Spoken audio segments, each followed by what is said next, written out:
Okay, good morning. It is Wednesday, June 26, 2019. Um,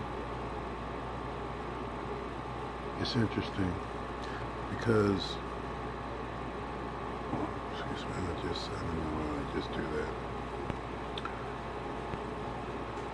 I hadn't posted in a while, but I posted yesterday and I noticed that it's not like anybody's really looking, in my opinion, at anything that I have to say because, a lot of it seems to be repetitive, but at the same time, pretty much all the messages out there are repetitive. I mean, you're not saying anything that's not been said before, and it's not like you're doing anything with the information as if it's something new until it actually impacts you. So that's not really the issue. But I did notice that another one bit the dust as far as on my friends list. And I don't know if they just say, I'm tired of this person tagging me or whatever. And that's fine. The thing is, this is something my father wanted me to put out there for your consideration. Because I told you about how Doreen got flipped in the New Age world. Has pretty much demonized her. Because she's demonized basically the entities that she at one time formerly channeled. And you have to understand something, people. The whole reason why I said I didn't come here to make friends, and therefore when you unfriend me, it really does not affect me in the way that you think that the statement you're trying to make, that you're trying to get across, is supposed to have this kind of impact. And I guess you can say, well, it seems like you're giving thought to me. No, because actually I don't know who left. I just know that somebody left. Facebook keeps count. And I told you my account can't go to zero because there are people on my friends list who basically are dead. Their friends page is still up. Nobody deleted it. And then there are also a couple of memorial pages out there that I believe I subscribe to. So it will never go to zero as long as those pages stay up. But at the same time, those who are living and breathing and drawing breath are actually putting forth a vote. Now, in this humanitarian age, which you say is all about you and you're looking for your tribes and all that kind of stuff, you have to consider this. This is something my father wanted me to teach you. Part of the reason why he woke me up. You all say you know Jesus. You also say you know Jesus not just as this form of a deity in the sense that he was a son of God or a Messiah or a prophet or whatever you want to call him. And I told you, I said, as far as I'm concerned, I mean, I'm my father's son because he calls me that, but I don't have any powers other than the fact that if I'm in alignment with him and then, he has me to speak something, then it will come to pass. Because it's basically what he wants to will forth. I'm his willing instrument. So it doesn't really matter that you sit there and say that you know Jesus when you don't know me, because then that means you don't know Jesus.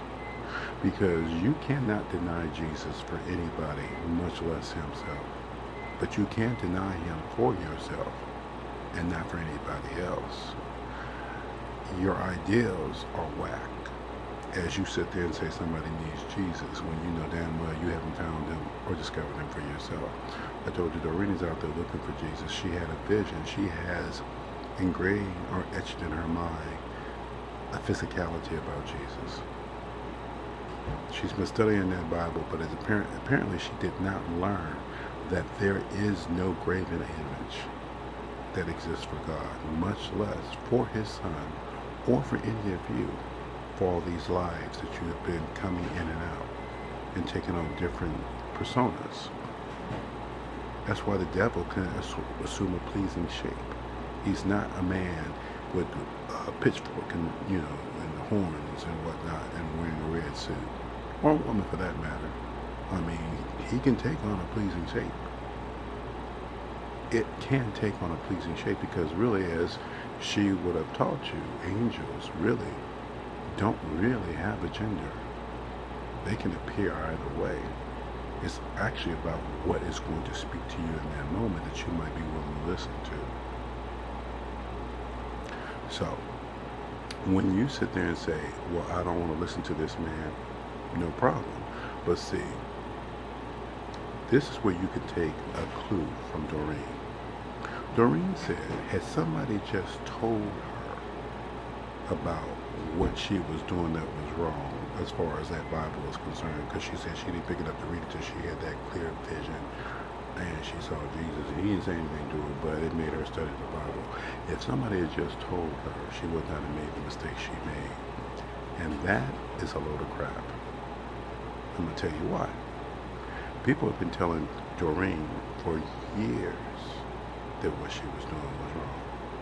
But she didn't want to hear it. She was not in a position to hear it because she was too far down a pathway of her own design and making, because she believed in those things she was channeling because of how they made her feel. I told you, a drug addict has to hit rock bottom before it actually seeks help. Same thing with a drunk. Same thing with a serial killer or whatever. And then they still might not even seek help. They might not actually seek any form of redemption. They might just come to accept the fact that that's just who they are. The most interesting thing about what I'm seeing from a lot of people right now as we're embarking on this new era, that you seem to think that you know why Christ is supposed to come back. Now, you have so many so-called Christians out there, it's not even funny. And you all can't be right. So then who's right and who's wrong? And how are you going to be able to discern amongst you just who has it right and who has it wrong?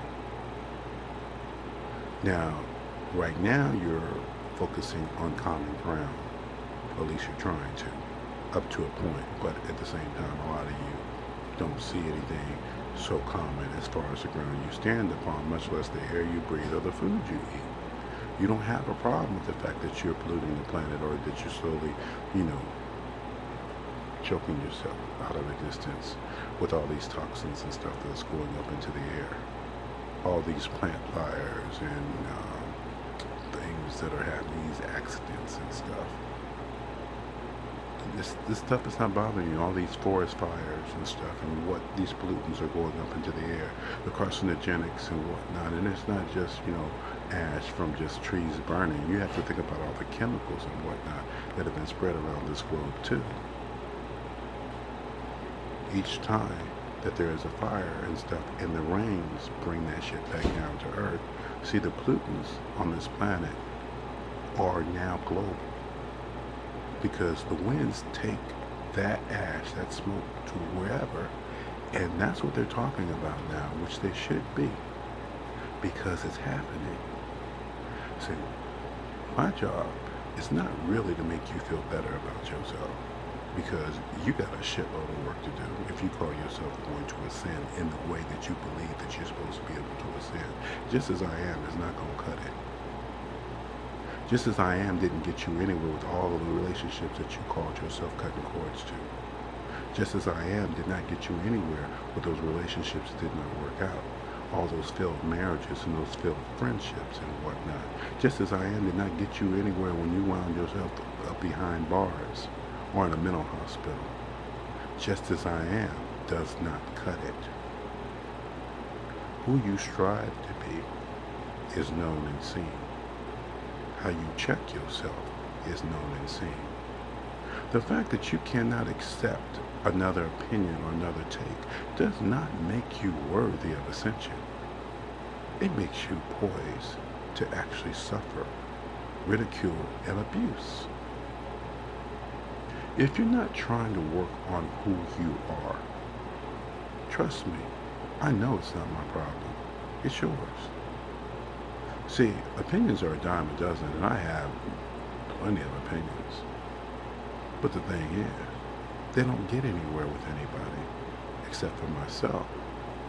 Because when I reflect upon what I see in you that actually chafes my hide, as they like to say, I think about what part of that is me that I need to now discard because I don't like that. I don't want to see that reflected in me. Now, does that mean that I stop speaking? No. I'm in a world of ideologies and opinions and faith seekers and truth seekers and just bona fide liars and boneheads who basically are not going to shut up just because I hold my tongue. And that's not my problem. I'm going to speak because there are people out there that actually need to know that they're not in this alone and that they do have somebody who actually is trying to tap in, turn on, be plugged in, and make sure they know that they are not losing their mind as they're trying to fight this battle. Because see, the devil is caged here in this world during this time. You didn't understand what it meant for the devil to be put in a pit as far as the dream was concerned. And I'm telling you, the pit of despair of the devil is what we're going through now, living this life. You're demonizing yourself because what a lot of stuff that you are witnessing coming from people is demonic. And then they make excuses for it. Like what they talk about those kids and the soap and the toothpaste and all that kind of stuff, and saying that they are still being treated fairly. You got them locked up in cages. Then it's not torture. And then you want to see now, this was interesting to me when I watch these talk shows and debates. What you like to do is sit there and say, you cannot equate something with something until you are trying to defend your own stance. And then you want to sit there and say, now you can't do that. Because up until then, you were equating it with something. So I'm like looking at these people talking about, these people coming across the border, these women and children, and, these men, like the father who drowned. He got his daughter across, put her on U.S. soil. She didn't feel safe here because she was like, where are you going? I'm going back to get mama, but she didn't understand that. So she followed him back into the river. And he trying to save her, they both drowned.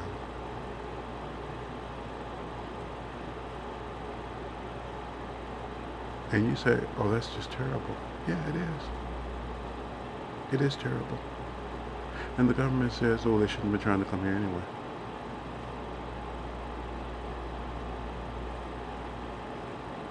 You might as well, United States of America, put up a sign like Donald Trump says he wants to and says this country is full and it's closed.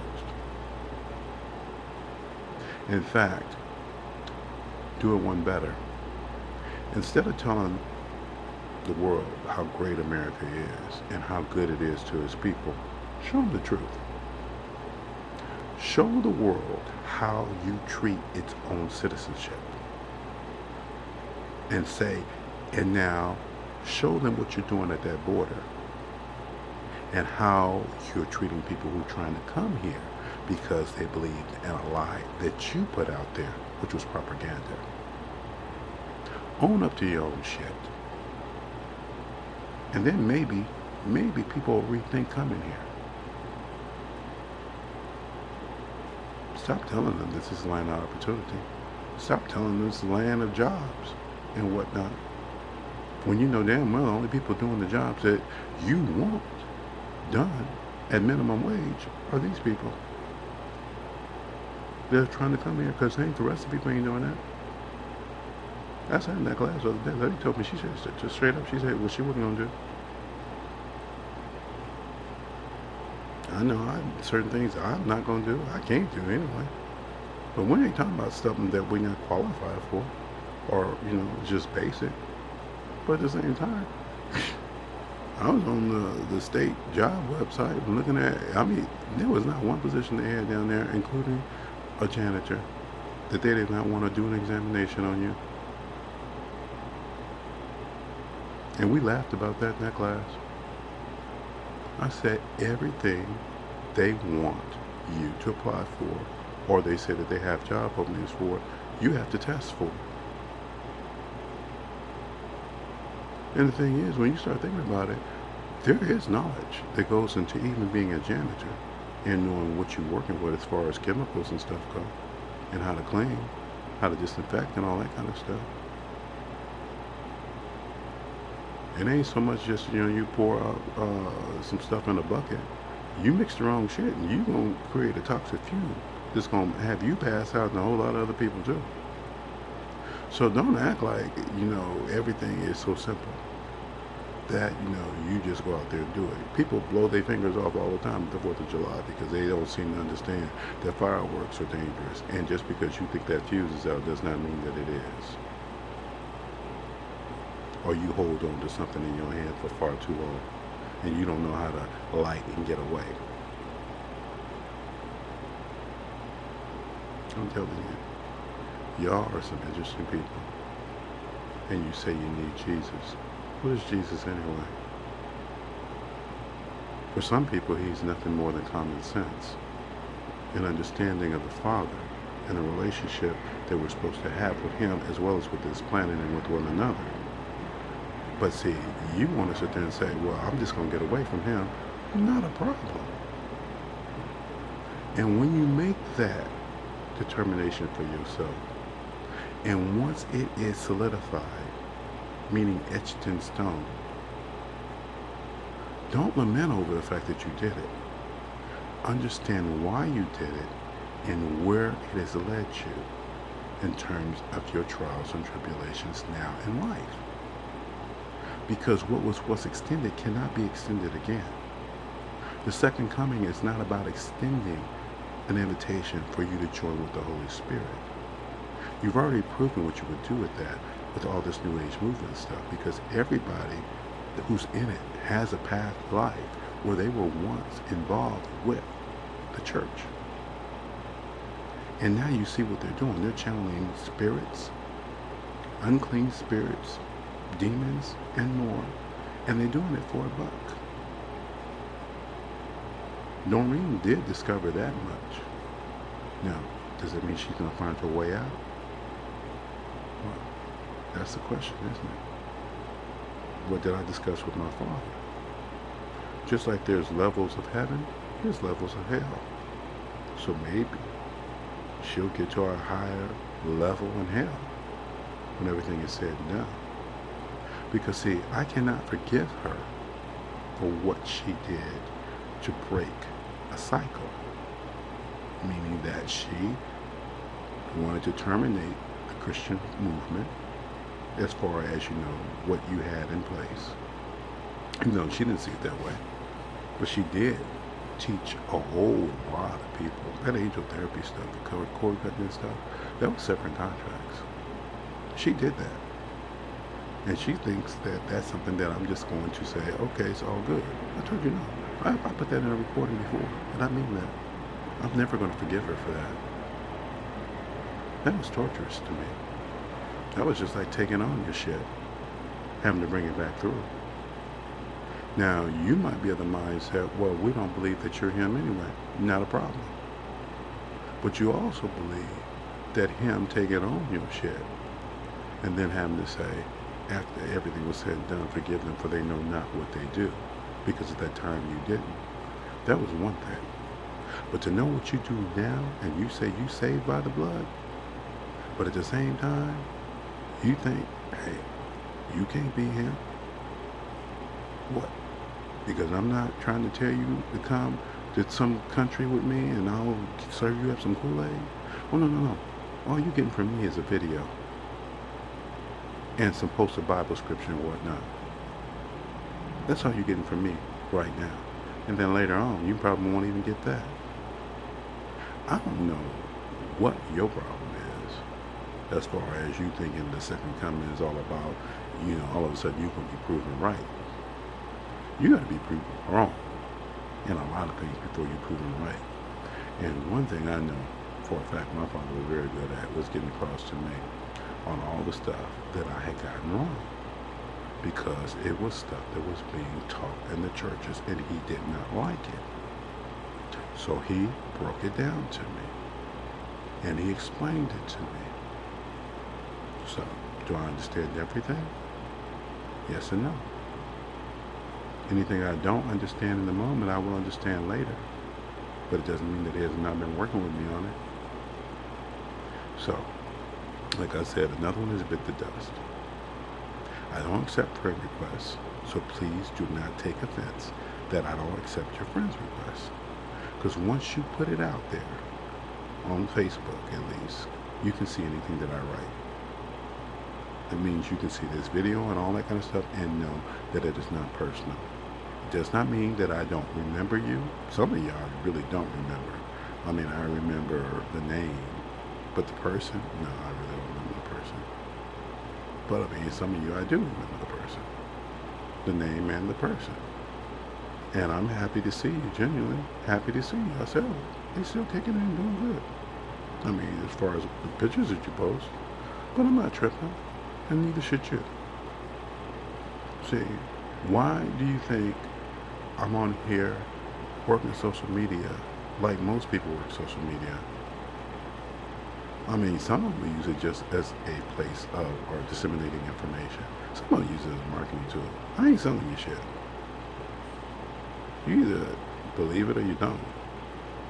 But it's not for me to make you believe it, and I really don't care. Because, see, life is going to teach you well enough what you believe and what you don't. It's going to tear your ideology down, I mean, to its foundation.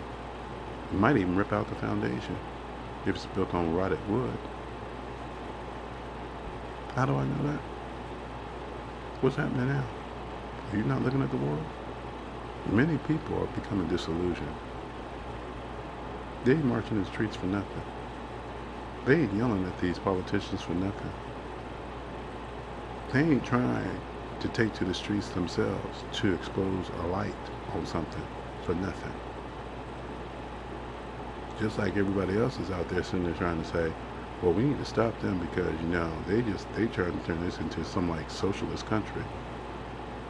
And there's always been a component of democracy that was socialist. And you know that. So please, stop arguing with words that you don't even understand the meaning to, and ideas that you think fall short or on deaf ears only because only beneficiary that you really looking at to benefit and profit off of this shit is you, as if nobody else sees that. When they say they want their fair share, they want their fair share. And trust me, this country's going to give it up before it's over, or said and done, and all over with. And the people really are the country. And we ain't talking about the poor people. We talking about all of this money that you claim that you have, then all of a sudden you don't until you do. I think it's interesting that you keep talking about how much the national debt is going up. Now, what union does the United States belong to that they might need a bailout? Oh, I'm sorry, they're already getting various forms of bailout from like China and stuff like that. And what are you backing up this pledge to repay in terms of collateral? These are questions you might want to start to entertain, because you, the people, you have to understand, they cutting business deals in Washington, and they're doing it in your name. Just like you say, Jesus Christ is your Lord and Savior. Well, how can he lead you, much less save you, when you ain't never listened to anything he really had to say? You just put your own spin on it, your own stank, and then put it out there. And this is what it turned into. A huge pile of manure. And we ain't talking about the good kind that you can just spread around and it's just going to make fertile ground. No. We're talking about methane gas and stuff that contributes to global warming and things of that nature. We're talking about the undermining of life, not the nurturing stuff. So I'll tell you what, you take a moment and you reflect on all that and understand, for me, I don't accept friend requests. And it's nothing personally against you. It's just not my thing to do this time around. You have a nice day.